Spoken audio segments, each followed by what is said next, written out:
Hello, everyone. This is Rob Witt. I just wanted to say a couple things because it's been very interesting the past few weeks. So my family and I, me and my wife's family, have been in the Republic of South Africa, for the past few months, before all this coronavirus thing has happened, and we've kind of watched it occur from Africa, which has been very, very interesting.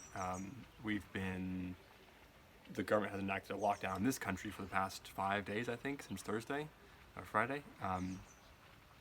And we're currently in the middle of getting the U.S. Embassy to help us get repatriation flights back into the U.S., which is a very, very interesting experience. I was talking to the guy at the embassy, and I kind of asked him, like, hey, how does this go? Because I've never actually been evacuated out of a country before.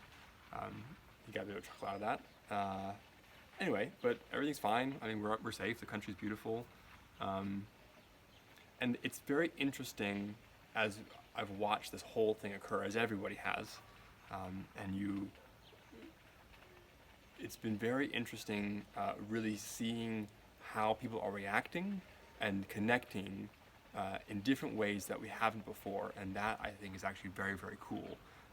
And if there's any plus sides to come out of all this, I think it will be that strengthening community, the strengthening reliance on oneself and one's group, one's family, which has always been a very, very foundational part of any culture, any society. And it's easy to get caught up in, Netflix and sports and games and all these things that are part of life, and it's fine. Work is definitely a very necessary and fun part of life.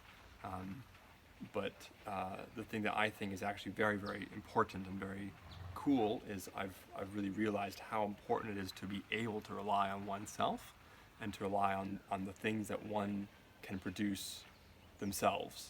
And being able, one thing that I've very much tried to do is to be a stable point for my family and my friends, because I know that ultimately we will be okay. Ultimately, us as a society and us as a culture and us as a planet, I'm talking about mankind, will be okay. It doesn't make it any less tragic, but we have overcome far worse things, and that doesn't mean that this should be neglected or should be invalidated. It is definitely something that needs to be handled and addressed, but I know that the efforts of the individual and the efforts of the groups that will come together will be able to overcome, and in 6 months, 10 years, this will be remembered, and it definitely is having a very long and lasting impact on our culture. But ultimately, we will be okay, and that is my certainty, and that's my stable point, and I know that I can rely on myself. My wife, who's filming this, thank you very much. And I'm very much looking forward to creating the future and deciding as much as I can how I can be cause over the things that I want to do. So I wish you all the best of luck. I hope everyone's safe. I'll see you again.